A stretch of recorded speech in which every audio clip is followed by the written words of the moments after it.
Welcome to Global Online.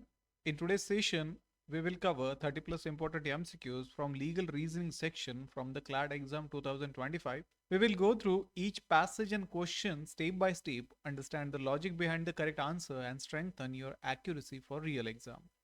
If you want structured preparation, then Global Online's live CLAT batch is now open. And for complete study material, don't forget to check Global Online's Law CET and CLAT book, which is available on Amazon. The link in the description. So there is one passage. The 42nd Constitutional Amendment Act 1976 introduced the concept of environmental protection in an explicit manner into the Constitution through introduction of Article 48A and Article 51A(g) in main judgment. The Supreme Court ruled that both the state and its resident have a fundamental duty to preserve and protect their natural resources. The recent judgment obliquely makes way for an enforceable right and a potential obligation on the state unless the same is overturned by Act of Parliament. India is signatory of various international environmental conservation treaties under which India has the binding commitment to reduce carbon emission. During the COP21, India signed a Paris Agreement along with 196 countries, under which universally binding agreement was made to limit greenhouse gas emission to level that would prevent a global temperature from increasing to more than 1.5 degrees Celsius before the Industrial Revolution. India has committed to generating 50% of its energy through renewable resources and will generate 500 gigawatt of energy from a non-fossil fuel by 2030, reducing the carbon emission by 1 billion ton. Additionally, India has committed to achieve net zero carbon emission target by 2070. Supreme Court's March 21, 2024 verdict builds on the bulwark of jurisprudence since 1986, and through various other judgments, the Supreme Court has recognized the right to clean environment along with the right to clean air, water and soil free from pollution, which is absolutely necessary for the enjoyment of life. Any disturbance with these basic elements of environment would amount to violation of Article 21. It also establishes duty of the state to maintain ecological balance and hygienic environment. Although right to clean environment has existed by recognizing the right against climate change, it shall compel the state to prioritize environmental protection and sustainable development. अगर हम इस passage को short में समझे तो भारत ने अंतर्राष्ट्रीय स्तर पर पर्यावरण संरक्षण को लेकर अनेक संधियों पर हस्ताक्षर किए हैं, जिनमें प्रमुख है पेरिस समझौता।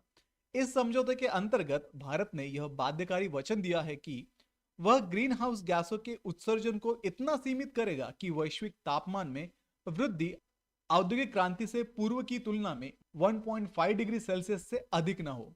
भारत ने यह भी संकल्प लिया है कि वह 2030 तक अपनी ऊर्जा को 50% नवीकरणीय स्रोतों से उत्पन्न करेगा और 2070 तक नेट जीरो कार्बन उत्सर्जन के लक्ष्य को प्राप्त करेगा। 21 मार्च 2024 के सुप्रीम कोर्ट के निर्णय में जलवायु परिवर्तन के विरुद्ध कार्यवाही को जीवन के अधिकार अनुच्छेद 21 से जोड़ा गया है।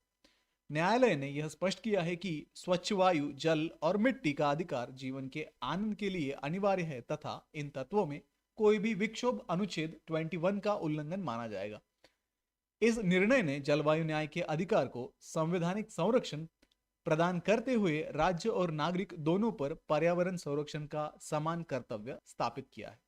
तो स्टूडेंट्स, हम इस पैसेज के जो क्वेश्चंस है वो देखेंगे। पहला क्वेश्चन है, in which among the following changes were introduced for environmental protection through the constitution of India, that is 42nd amendment act. First one is fundamental right, second one is fundamental duties, and third one is directive principle of a state policy. Okay, to solve this question, we need to find out the keywords which are given into the passage, and the keywords are 42nd Amendment, environmental protection, constitution. These are some keywords which are given in the question. So in order to locate this in the passage itself states that environmental protection was introduced explicitly through Article 48A, that is a directive principle, and Article 51A, that is the fundamental duties.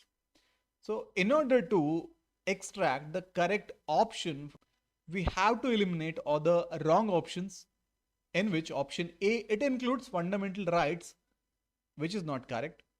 Option B includes directive principle and fundamental duties, which is correct because Article 51A, that is fundamental duties, and Article 48A, that is directive principles of a state policy, these things are mentioned in the passage. So option B will be the correct answer, option C will be incorrect, and option D, that also going to be an incorrect option. So the fundamental duties and directive principles of state policies, these are the changes which were introduced for environmental protection through the Constitution of India, 42nd Amendment Act. The nature of binding commitment of India to reduce carbon emission through the signing of various international environment conservation treaties, especially the Paris Agreement, may be described as, options are given, the signatory shall take adequate measures to reduce carbon emission. The signatory may take adequate measures to reduce carbon emission. The signatory should explore the possibility to reduce carbon emission, and the signatory may formulate necessary policies to reduce carbon emission. तो यहाँ पे question में दिया है binding commitment that implies mandatory action, and the passage state that universally binding agreement was made to limit greenhouse gas emission, and India has a binding commitment. So the option A, shall take adequate measures, that reflects a binding duty. Option B, may take, that means it is optional or not binding. Option C says should explore, it means it is not binding. And option D, may formulate policies, it means it is a discretionary. So the signatory shall take adequate measure to reduce carbon emission. Option A will be the correct answer here. Under Article 51AG of the Indian Constitution, it is specifically mentioned that citizens shall have the duty to protect and improve the natural environment. That includes, options are given, rivers and lake, forest and wildlife. Option C, all living creatures. Option D, only A and B. So the passage explicitly covers rivers, lakes, forest and wildlife, not just a living creatures. So option A, rivers and lake, is a partial. Forest and wildlife is also partial. यहाँ पे भी आधा दिया है. Option C है all living creatures, which is incomplete, and option D जो है उसमें है lakes, rivers, forest and wildlife, that matches the text. Only A and B will be the correct answer here. Let's move to the next question. As per the aforementioned passage and decision of the Supreme Court, option A, the fundamental duty to preserve and protect natural resources is upon the state only. Option B, citizens alone have the fundamental duty to preserve and protect natural resources. Both the state and citizen have the duty to preserve and protect natural resources. And last option is state's duty to maintain ecological balance and citizen right against climate change. So as per the passage, both the state and resident have a fundamental duty to preserve and protect the natural resources. It means both the state and citizens, ये दोनों की जिम्मेदारी है to protect and preserve the natural resources. Option C, both state and citizen, which will be the correct answer. According to the passage, what makes India committed to reduce carbon emission? Options are given: because of being a signatory of International Environmental Conservation Treaty. Option B, because of Supreme Court's verdicts, which obliquely makes way for an enforceable right. Option C, because of policy decisions of government. And option D, because of the Constitution of India, that is 42nd Amendment Act. Okay, the passage says India is a signatory of various international environmental treaties. India signed the Paris Agreement. It means because of being a signatory, India is committed to reduce carbon emission. So option A, because of being a signatory, that matches the text. Supreme Court verdict, that is related but a secondary. Option C, government policy, that is derivative. And option D, 42nd Amendment, that is a domestic and non-international. That's why option A, because of being a signatory of International Environmental Conservation Treaty, will be the correct answer here. Let's move to the next question. The passage mentioned that any disturbance with these basic elements of environment would amount to violation of Article 21. Article 21 of the Constitution deals with. Options are given: right to equality, right against exploitation, right to freedom of residence, and option D, right to life and personal liberty. So let's eliminate options. So right to equality is as per Article 14 of Indian Constitution. exploitation is related to the Article 23 and 24 freedom of residence, that is related to the Article 19(1)(e), and right to life and personal liberty is related to the Article 21. So the option D, right to life and personal liberty, will be the correct answer. We will read the passage. Geographical indications, GIs, are a form of intellectual property that designates a product as originating from the specific geographic location where a given quality, reputation, or other characteristic is essentially attributable to its geographic origin. GIs protect names that are used to identify product with specific qualities or characteristics due to their geographic origin. For example, champagne refers to a sparkling wine produced in the Champagne region of the France, and Darjeeling tea refers to tea grown in the Darjeeling region of India. The protection of GIs ensures that only products genuinely originating from the specific regions are allowed to use the geographical name. This helps maintain the product's reputation and quality, prevents misuse or imitations, and supports local economies by promoting regional products. International agreements such as TRIPS agreement under the World Trade Organization, that is WTO, provides a framework for the protection of GIs globally. So basically this passage explains geographical indications, that is GI, as an intellectual property rights that protects product names linked to a specific place when the product's quality or reputation are essentially due to that origin. It illustrates with example like champagne and Darjeeling tea, noting that GI protection ensures only genuine regional product can use the name, thereby preserving reputation, deterring imitations, and supporting local economies. It also states that international protection for GIs is provided under the WTO TRIPS agreement, which sets minimum standard and enforcement mechanisms for member countries. So let's see questions. Which of the following statement about geographical indications, that is GI, is not true? Options are given. Option A, GIs are protected under international law to ensure that only products from the specific regions can use the GI name. The use of GI name can be legally challenged if it is used by a product not originating from the specified region. Option C is given. Geographical indications, that is GI, can be used to any product which is licensed regardless of its place of origin. Option D, the TRIPS agreement under the WTO establishes a framework for the protection of GIs on the global scale. So guys, we can simply locate relevant portion of this question in the passage. So as per passage, GIs protects only product from the designated regions and the TRIPS framework for GI protection. So on the basis of passage, we can eliminate some choices such as option A, as it says GIs are protected under the international law to ensure that only product from the specific region can use the GI name. It is true. In case of option B, the use of GI name can be legally challenged if it is used by the product not originating from the specific region, which is also true because misuse can be legally challenged and prohibited. In case of option D, the TRIPS agreement under the WTO establishes a framework for the protection of GIs on the global scale. It is also true because TRIPS establishes a global framework for GI protection.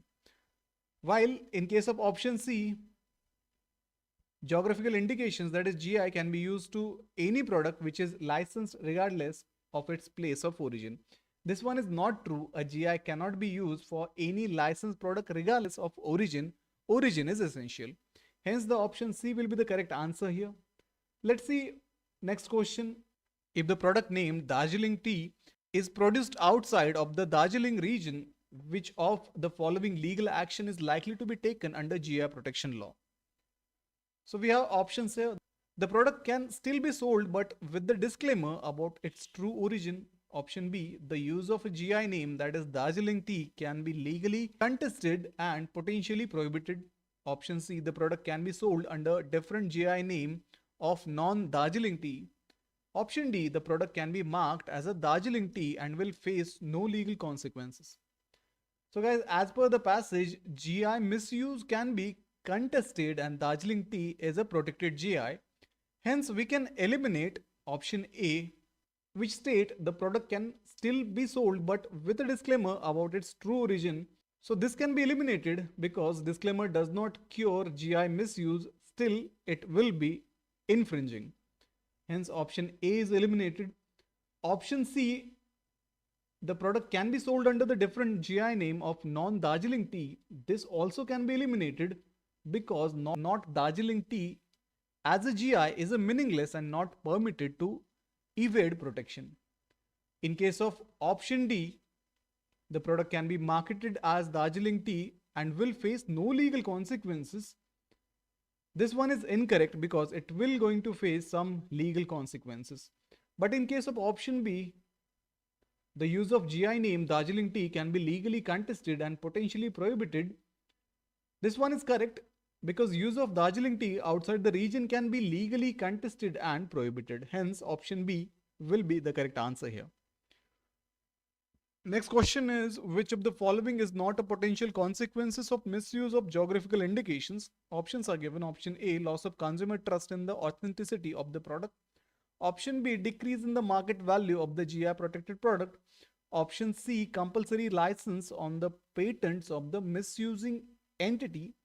And option D, potential legal action of infringement against the misuse. So we can simply locate in the passage, misuse lead to loss of a trust, economic or brand value will also going to decline. So the compulsory licensing relate to patent, not GI. So on the basis of this, we can eliminate option A, which says loss of consumer trust in the authenticity of the product, because loss of consumer trust occur with the GI misuse. In case of option B, decrease in the market value of a GI protected product, so it will also be a consequence because decrease in the market value or a brand dilution will going to occur.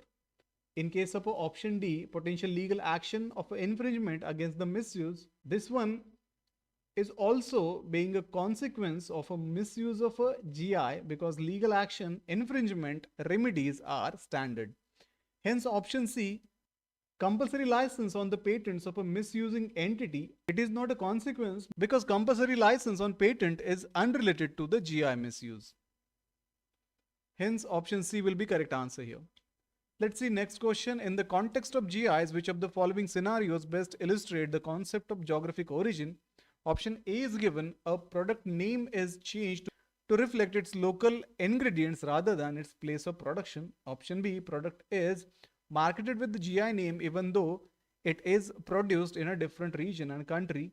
Option C, a product is identified by GI name that correspond to the region where it is traditionally made or cultivated with distinctive qualities due to that location. Option D, a product is sold under the generic name with no reference to its production location. So we can simply locate this in passage. GI identifies products whose qualities or reputation are due to origin. Hence, on the basis of this, we can eliminate option A. It says a product's name is changed to reflect its local ingredients rather than its place of production. Because changing name to reflect ingredient, not origin, misses the point. In case of option B, a product is marketed with the GI name even though it is produced in different region and country. So marketing with the GI from different region is a misuse. It is not an illustration. In case of option D, a product is sold under generic name with no reference to its production location. So in this case, generic name with no location reference does not illustrate GI. Hence option C, a product is identified by GI name that correspond to the region where it is traditionally made or cultivated with distinctive qualities due to that location, is a correct because GI respond to the region where traditional production occurs and qualities are due to that place. Hence option C will be the correct answer here. Let's move to the next question. Choose the most appropriate objective of a TRIPS agreement concerning geographical indications. Option A is given to harmonize intellectual property laws across member countries. Option B, to ensure uniform product labeling standards globally. Option C, to provide a framework for the protection and enforcement of geographical indication among WTO members. And option D, to promote international trade by standardizing product names and prices. So in case of this, TRIPS set minimum standard and enforcement for IP including GIs among the WTO members. So on the basis of this, we can eliminate option A because Broad harmonization is not the most precise objective here.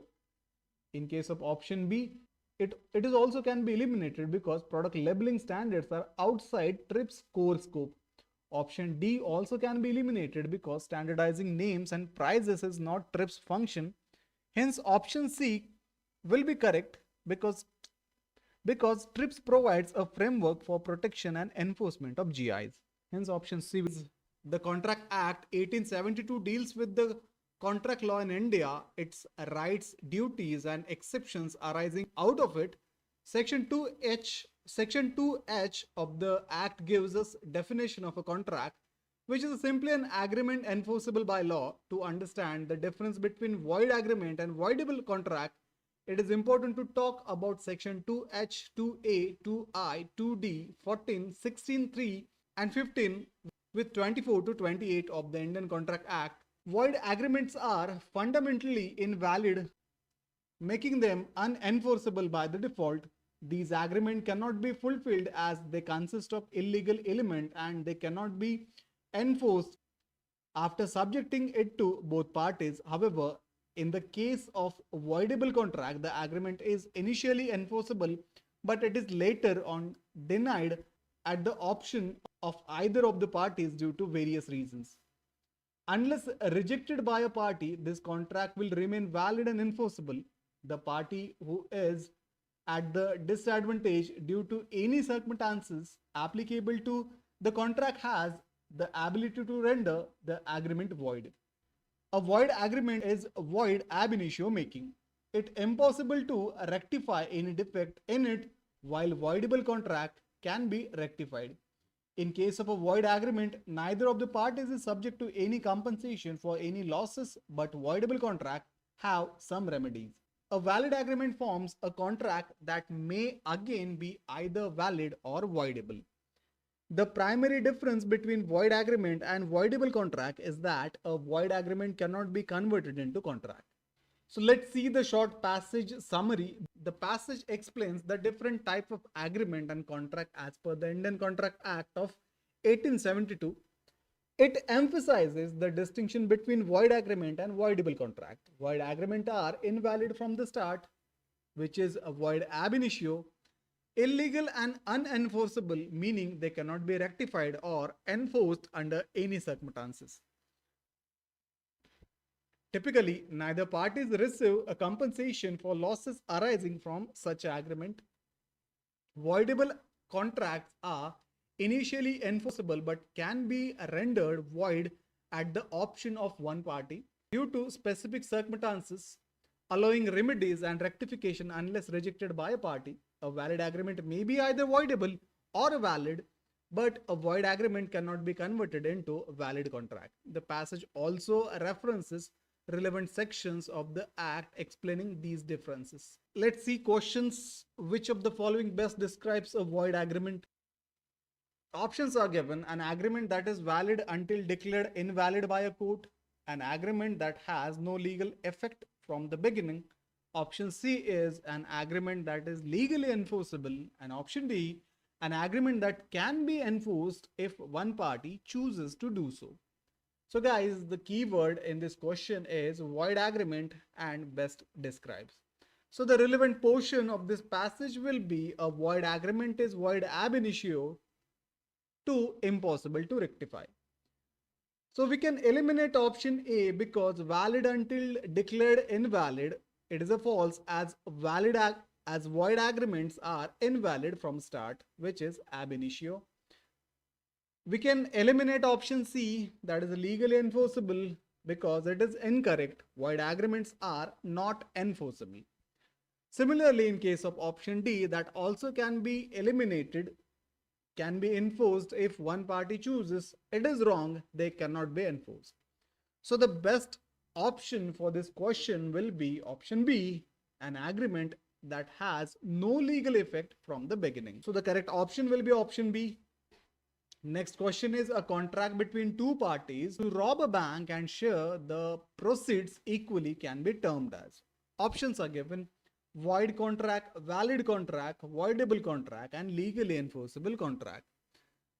So guys, let's see keywords rob a bank, share proceeds, and contract. So relevant portion for this question in the passage is agreement involving illegal acts are typically void. So we can eliminate option B, valid contract, because it is impossible since it involves a crime. Option C can also be eliminated because voidable contract does not apply as illegal agreements are inherently void, not voidable. Similarly, in case of option D, we can also eliminate this option which says legally enforceable, which is incorrect. So the best answer for this question will be option A, void contract. So the correct answer will be option A. Let's see next question. An agreement made by an adult but involving a minor child where the signatory is a minor child himself.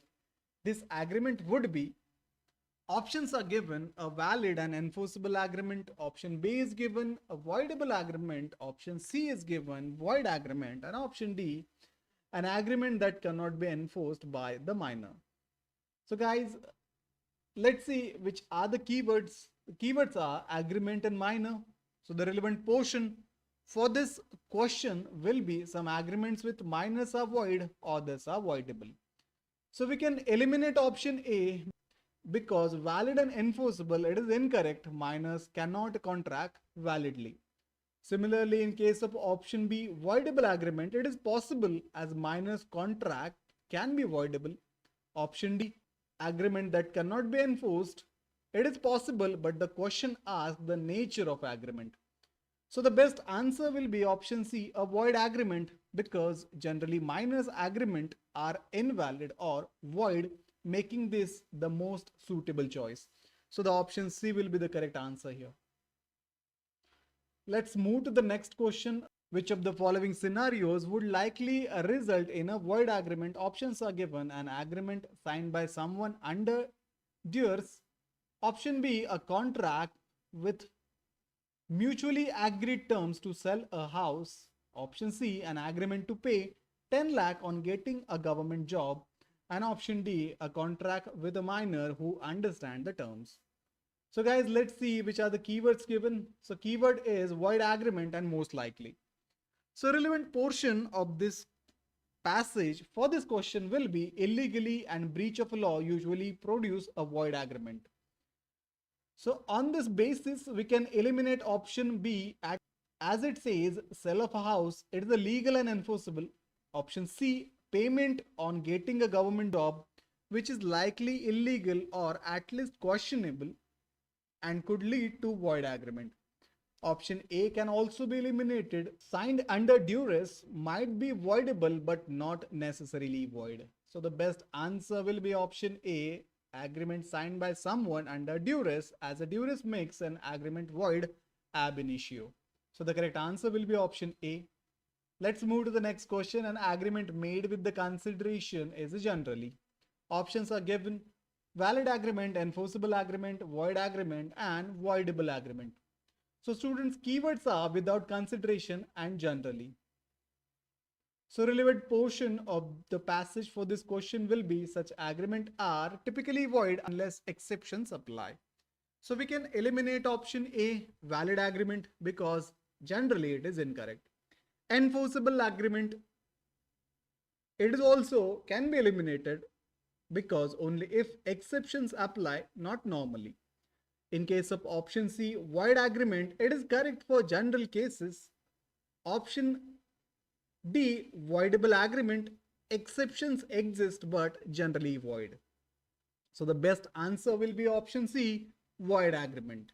Passage discuss how children interact with the criminal justice system either as a victim or a witness or as a children in a conflict with the law.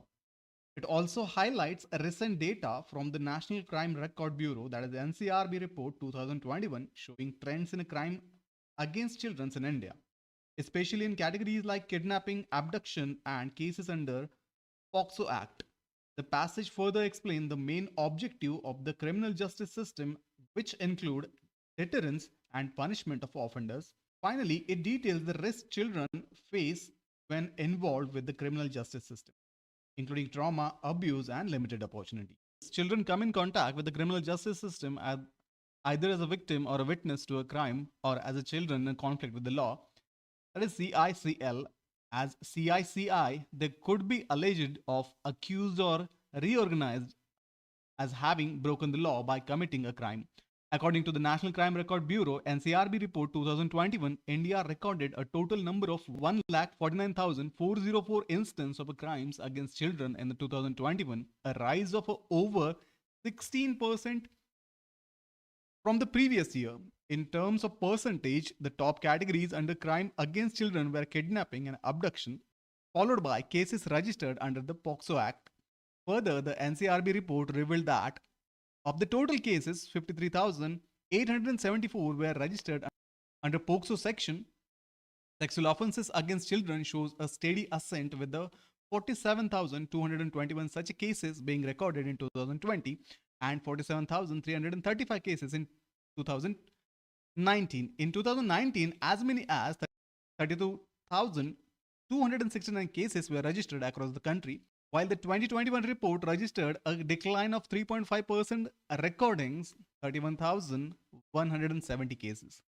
The criminal justice system of any country broadly referred to agency of the government charged with the enforcing law, adjudicating crimes and correcting criminal conduct. The main objective of the criminal justice system is deterrence, that is to punish the transgressor and the criminals and to maintain law and order in the society. Globally, children and young people are routinely exposed to various forms of violence if they are before the criminal justice system. They are at a risk of physical and psychological abuse, sexual assault, and other harms, including inadequate educational opportunities, poor and outdated vocational training. They face several challenges, including mental, emotional, and behavioral disorders.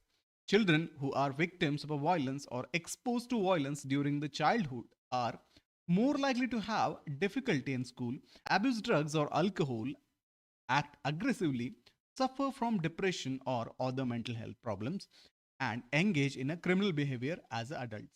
So let's look at the question 1. Which of the following issues children who are victim of violence during childhood face in a life as per the author of the above passage? The options are: they may have difficulties in school, they may abuse drug or alcohol and suffer from mental health problems, they may act aggressively and engage in a criminal behavior. And option D is all of the above. So let's break it down. First, we look for the keywords in the question: issues children face, victim of violence, and as per the author.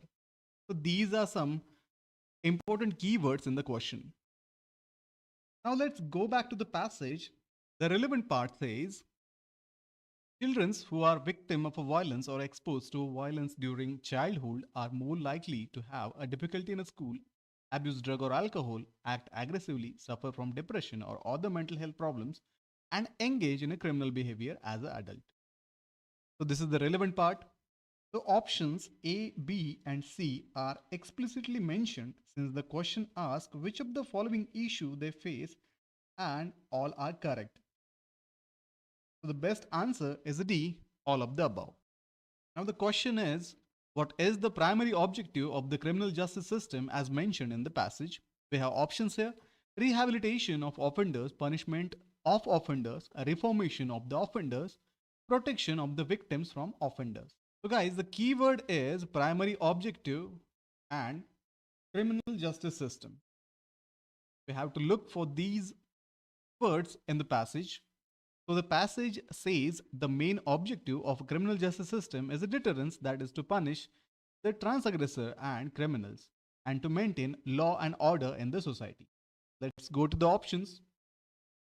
So the main focus is on punishment and maintaining order.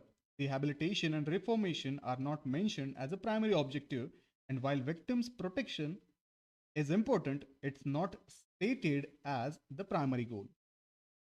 So the correct answer will be option B, punishment of the offenders. Let's go to the next question. Question number 3.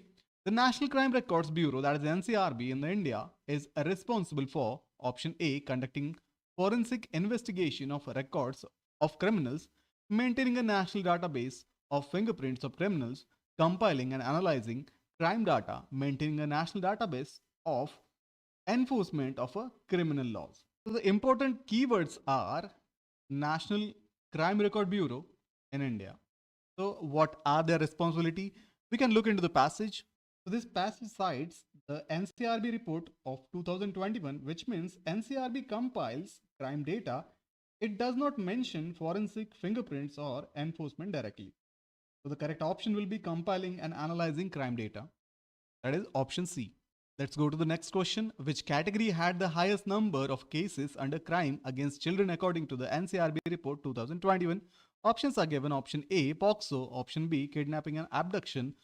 Option C, sexual offenders. Option D, all of the above. So the passage says in terms of a percentage, the top categories under crime against children were kidnapping and abduction, followed by cases registered under the POXO Act. So the correct answer will be kidnapping and abduction. So the option B will be the correct answer. Let's move to the next question. Which one of the following is the correct expansion of the term POXO used in the passage? We have options here. Option A, protection of children from sexual offenses. Option B, prosecution of criminals of sexual offenses. Option C, protection of children and women from sexual offenses. None of the above. So guys, as we know, the passage discusses sexual offenses against children and the POXO sections are mentioned in this context. So the correct answer or the correct expansion is widely known and matches the context here. That is option A, protection of children from sexual offenses. So the option A will be the correct answer. Let's move to the last question of this session. What risk do children face when exposed to the criminal justice system as per the passage? We have options here. Limited access to vocational training, exposed to a risk of physical abuse, mental health challenges and behavioral disorders, and all of the above.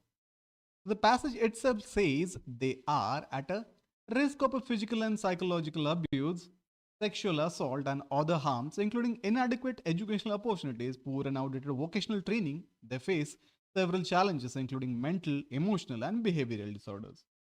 So it means children are at a risk of a physical and psychological abuse, sexual assault and other harms, including inadequate educational and vocational training.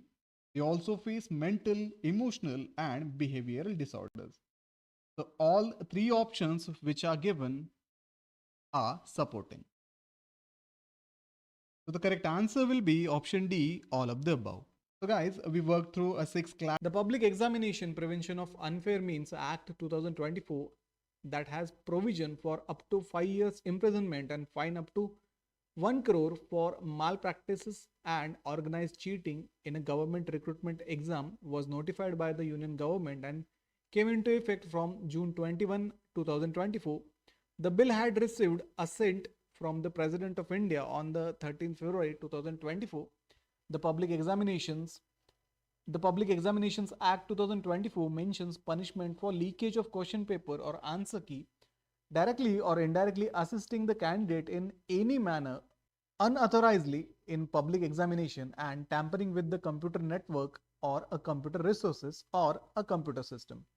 As the offense is done by a person, group of person or institution, beside these, creation of fake website, cheat or for monetary gain, conduct of fake examination, issuance of fake admit cards or offer letter to cheat or for monetary gains, and manipulation in seating arrangement, allocation of dates, shifts for the candidate to facilitate adopting unfair means in examination are also among the offenses punishable under the law. Any person or persons resorting to unfair means and offences under this act shall be punishable with imprisonment for a term not less than 3 years, but which may extend to 5 years, and with fine up to 10 lakh. Said the act, the service provider engaged by the Public Examinations Authority for conduct of examination shall also be liable to be punished with imposition of a fine up to 1 crore, and proportionate cost of examination shall also be recovered from it. According to the Act, such service provider shall also be barred from the being assigned with any responsibility for the conduct of any public examination for a period of 4 years. So let's summarize this passage. The Public Examination Act 2024 came into the effect on June 21, 2024. Its primary goal is to combat organized cheating and malpractices in a government recruitment exam. The Act prescribes severe punishment, including imprisonment for 3 to 5 years and fine up to 10 lakhs for individuals involved in unfair practices. For service providers like firm engaged to conduct exam, the penalties are even stricter with fine up to 1 crore, recovery of examination costs and 4-year ban from the handling public exams. So key offences listed in this acts are include leaking question papers or answer key, assisting a candidate unauthorizedly, tampering with the computer system related to the exam, creating fake website or conducting fake exam, manipulating seating arrangement or exam schedules to facilitate cheating. So there are some questions. Question is, a bill become an act only when option A is given, both the houses of parliament pass with the simple majority, both the houses of parliament pass with the absolute majority, when the Prime Minister of India gives his approval, when the President of India gives the assent. So as per the passage, the second sentence states the bill had received assent from the President of India on 13th of February 2024. This implies that the bill was transformed into act upon the President assent. So we can eliminate some options here. Option A says both the houses of the parliament pass with simple majority. This is a crucial step in the legislative process, but a bill does not become an act solely upon being passed by the parliament. It requires the president assent to become a law, hence this is incorrect. In case of option B, both the houses of the parliament pass with the absolute majority. It is similar to A. This is a procedural step, but not the final step for the bill to become an act. Furthermore, the passage often requires a simple majority. This option will also be incorrect. In case of option C, when the Prime Minister of India gives his approval. So the Prime Minister approval is not a constitutional requirement for bill to become an act. The head of a state, the president, gives the final assent. This is incorrect. And option D says when the President of India gives the assent, this is the correct final step as per the Indian Constitution, and it is directly supported by the information in the passage. So option D will be correct answer here. Let's move to the next question. The question is, a service provider engages by the public examination authorities for conduct of examination indirectly helped his family member by giving hint on a questions that were supposed to be asked in the examination shall, option A is given, be liable to be punished with the imposition of a fine of 1 crore, be liable to be punished with the imposition of a fine up to 1 crore. Option C, be liable to punished with imposition of a fine up to 1 crore and the entire cost of a conduct of the examination, and option D, none of the above. So in this case, we can locate the portion in the passage. The relevant part is the service provider shall also be liable to be punished with the imposition of a fine up to 1 crore and proportionate cost of the examination shall also be recovered from it. So we can look for the correct answer here, in which option A says be liable to be punished with imposition of a fine of 1 crore. This is incorrect because it states a fixed fine of 1 crore. The law specifies a fine up to 1 crore, meaning the amount can be less and is at the discretion of the court. Option B says be liable to be punished with the imposition of fine up to 1 crore. So this is partially correct but incomplete. The passage clearly states that in addition to the fine, the proportionate cost of examination shall also be recovered. This option misses the crucial part of the penalty. Option C says be liable to be punished with the imposition of a fine up to 1 crore and the entire cost of the conduct of the examination. This is also incorrect because of the word entire. The law specifies proportionate cost, not necessarily the entire cost. So the word entire makes this option too extreme and inaccurate. Hence option D, none of the above, will be the correct answer here. So we can move to the next question. An invigilator of a public examination found guilty of manipulating the seating arrangement to favor his relative writing the public examination is punished by the court. Which among the following is the appropriate punishment as per the punishment mentioned in the above passage? We have options here. Option A is imprisonment for 1 year and fine of 1 lakh.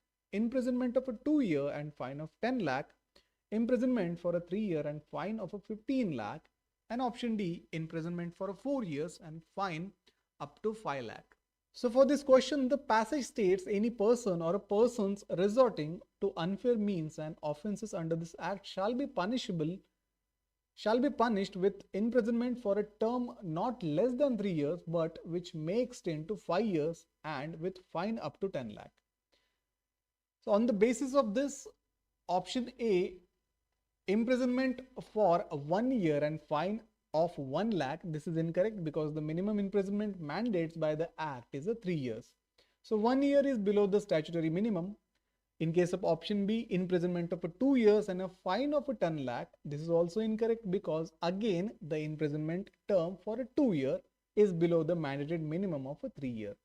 In case of option C, imprisonment of a 3 year and fine of 15 lakhs, this is incorrect because the fine of a 15 lakh exceeds the maximum fine of a 10 lakh, which is specified for the individuals in this act. Now, in case of option D, imprisonment of a 4 year and fine of a 5 lakhs, this is correct. It falls perfectly within the prescribed range. Imprisonment is between 3 to 5 years and the fine is within the limit up to 10 lakh. Hence, option D will be correct answer here. Because the act sets a strict punishment range for individuals, the imprisonment must be minimum of 3 years and the fine cannot exceed 10 lakh. So only option D satisfies both these conditions simultaneously. Let's move to the next question. Identify which of the following is not an unfair means relating to the conduct of a public examinations. Options are given. Option A, coaching center conducting mock test for a student. The passage lists various offenses. We need to find the option that is not mentioned as an offense in the passage. For this option, coaching center conducting mock test for a student, this is a standard preparatory activity. The passage does not list conducting mock test as an unfair means or an offense. So this is likely the correct answer. In case of option B, the coaching center offering help to its student during the examination, this directly falls under the directly or indirectly assisting the candidate in any manner unauthorizedly, which is a listed offense. In case of option C, the center superintendent of a public examination on the request of the coaching center provides a seating arrangement of all its students in one hall. So this is a clear example of a manipulation in seating arrangement to facilitate adopting unfair means, which is punishable offense. In case of option D, the center superintendent of a public examination indirectly assisting the candidate. This explicitly mentioned as an offense under the category of directly or indirectly assisting the candidate. So the best answer will be option A. While a coaching center might be involved in malpractices, the act of conducting mock tests itself is a legitimate educational and preparatory activity, and it is not classified as an unfair means. Under the described act, all other options describe an action that are explicitly listed as an offense. So the option A will be correct answer here. Let's move to the next question. Who among the following is not a service provider in the context of a public examination? So the passage defines a service provider as one engaged by the public examination authority for the conduct of examination. So in case of option A, coaching center which prepares student for passing in the public examination. So in case of this option, a coaching center is a private entity that prepares student independently. It is not formally engaged by the examination authority to conduct examination. Therefore, it does not fit the definition of a service provider under this act. Hence, option A will be the correct answer. In case of option B, printing press where the question paper of a public examination is printed. In case of this option, the printing press is directly engaged by the authority for a critical part of conducting the examination. This fits the definition of a service provider. While in case of option C, the software company that manages the website of the public examination, this company is engaged by the authority to manage a key resource for the exam. This fits the definition of a service provider. In case of option D, the company which scans the OMR sheets of the public examination. So this company is also engaged by the authority for the post-exam evaluation process. This also fits the definition. Hence, option A will be the correct here because the key phrase is engaged by the public examination authority for conduct of examination, a coaching center operates independently and is not contracted by the government to conduct any part of official examination process. Its role is purely preparatory and external. The other option are all examples of external firms or companies that would be hired by the examination body to perform a specific official task which is related to the examination administration. Hence, option A going to be a correct answer here. So guys, you have just completed another set of legal aptitude PYQs. One of the most is a fundamental right, and that the right to informational privacy is part of this right. Subsequently, the Parliament of India enacted a new law relating to digital personal data protection. The law applies to Indian resident and businesses collecting the data of Indian resident. It also applies to the non-citizen living in India whose data processing is in connection with any activity related to the offering of goods or services that happens outside India. The law allows personal data to be processed for any lawful purpose. If the personal data is sensitive, then additional safeguards are to be observed. The entity processing data can do so either by taking the concerned individual's consents or for legitimate use, which include a situation where an individual has voluntarily provided personal data for the specified purpose. The law requires that an individual's consent must be free, specific, informed, unconditional, and ambiguous with the clear affirmative action, and for a specific purpose. The data collected has to be limited to the necessary for the specific purpose. A clear notice containing these details has to be provided to consumers, including the right of the concerned individuals and the grievance redressal mechanism. Individuals have the right to withdraw consent if consent is the ground on which data is being processed. The law also creates rights and obligations for individuals. These include the right to get a summary of all collected data and to know the identities of all other entities, organizations with whom the personal data has been shared. Along with a description of the data shared, individuals also have the right to correction, completion, updating, and erasure of their data. Besides, they have a right to obtain redressal for their grievances and a right to nominate persons who will receive their data. So let's summarize this passage. This passage explains the key provision of Indian Digital Personal Data Protection Law enacted after the Supreme Court recognized privacy as a fundamental right. The law governs how the personal data of individuals in India is processed. It mandates that data processing must be for a lawful purpose and require entities to obtain a clear, informed, and specific consent from individuals, except for certain legitimate use. The law emphasizes transparency through clear notices and grant individuals significant right, including the right to access, correct, and erase their data, the right to know with whom their data has been shared, and the right to grievance redressal. So let's discuss questions. An Indian company collects personal data from its user to provide a personalized service. The company intends to share this data with the third-party vendor for targeted advertisement under the Digital Personal Data Protection Law in India.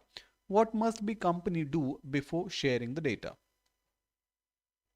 So first we have to understand the question. The question is asking for the primary legal prerequisite for sharing users' personal data with the third party for new purpose, that is targeted ads. So the passage states that the law requires that an individual's consent must be free, specific, informed, unconditional, and unambiguous with a clear affirmative action and for specific purpose. Sharing data with the third party vendor for advertising is a new specific purpose that was not part of the original consent for personalized services. Let's see what are the options here. Option A is obtain explicit consent from the users. This one is correct since the purpose is new and specific. The company must obtain a fresh explicit consent as defined by the law. Option B says share the data by informing the users that it is for business purpose. This one is wrong.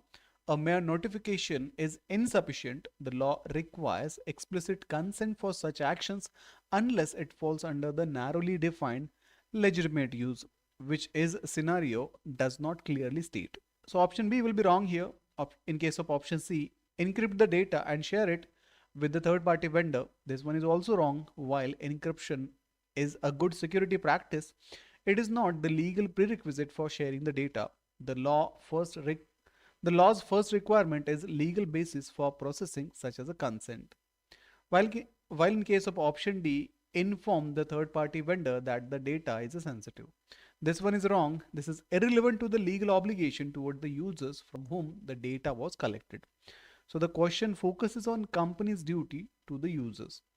So out of all these options, as we discussed, option A will be the correct, because since the purpose is new and specific, the company must obtain a fresh explicit consent as defined by the law. Let's move to the next question.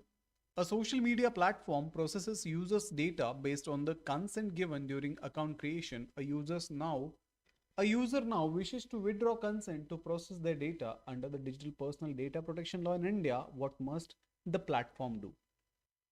So first see what is asked in this question. This tests your understanding of the user's right to withdraw consent and the corresponding obligation of the data processor. So the passage explicitly states individuals have the right to withdraw consent if consent is the ground on which data is being processed. So let's look for the correct option. Option A says refuse to accept the withdrawal request since the consent was already given.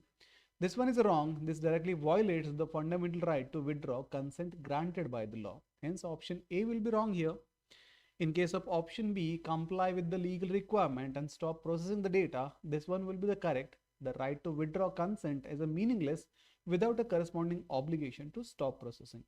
So withdrawing consent removes the legal basis for the processing. While in case of option C, continue processing the data but notify the user. This one is wrong. This is the opposite of what the law requires.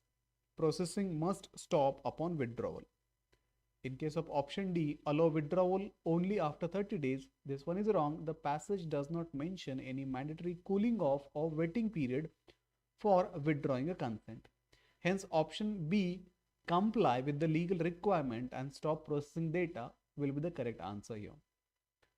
So let's move to the next question. A financial institution collects biometric data from its client for verification purpose. If the client wishes to know what data has been collected under the Digital Personal Data Protection Law in India, what right allows them to request this information? So in this case, you need to identify which specific right empowers an individual to ask for a summary or a details of the data that has been collected about them. So the passage lists the right, including the right to get summary of all the collected data and to know the identities of all other entities or organization with whom the personal data has been shared. So let's look for the correct answer. Option A says right to data portability. This one is wrong. The passage does not mention a right to port or a transfer data to another controller. In case of option B, right to correction, this right deals with the correcting inaccuracies, not initially accessing what data exists. It will also be wrong. In case of option C, right to access, so the right to get summary of all the collected data is classically known as right to access in data protection regimes. Hence, this one will be the correct answer here. In case of option D, right to be forgotten, this is related to the right to erasure, which comes after one has accessed and reviewed the data. Hence, this one will be wrong. So the correct answer will be option C, right to access. Let's move to the next question. A startup provides a health tracking app that collects sensitive health data from users under the Digital Personal Data Protection Law in India. What additional precautions must be startup tech compared to regular personal data? So in this case, this question checks your understanding of the heightened protection required for the sensitive data compared to the regular personal data. So the passage itself states, if the personal data is sensitive, then additional safeguards are to be observed.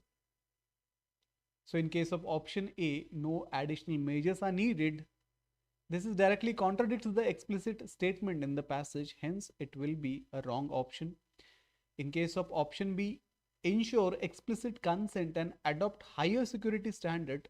While not itemized in this passage, this is the logical and legal implication of additional safeguards. It implies a stricter standard for a consent and stronger security measures to protect the sensitive nature of the data. Hence, this one will be the correct answer here. In case of option C, store the data only with the government agencies. The passage does not mandate any specific storage location like a government agency. Hence, option C will be wrong here. In case of option D, store the data only with the hospital. So similarly, the law does not restrict storage only to the healthcare institution. Hence, this one also be wrong. Hence, only option B will be the correct answer here. Ensure explicit consent and adopt higher security standards. Let's move to the next question. As per the passage, what are the rights included under the Digital Data Protection Law of India? 1. A right to get the summary of collected data. 2. Right to know to whom the data has been shared. 3. A right to correct and update the data.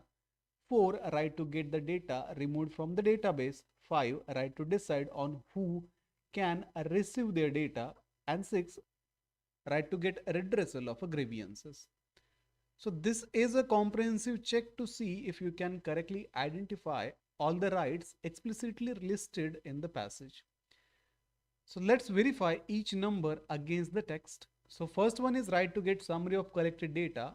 It is explicitly stated. Second one, right to know to whom the data has been shared. It is also explicitly stated. Third one is right to correct and update the data. This is also present in the passage.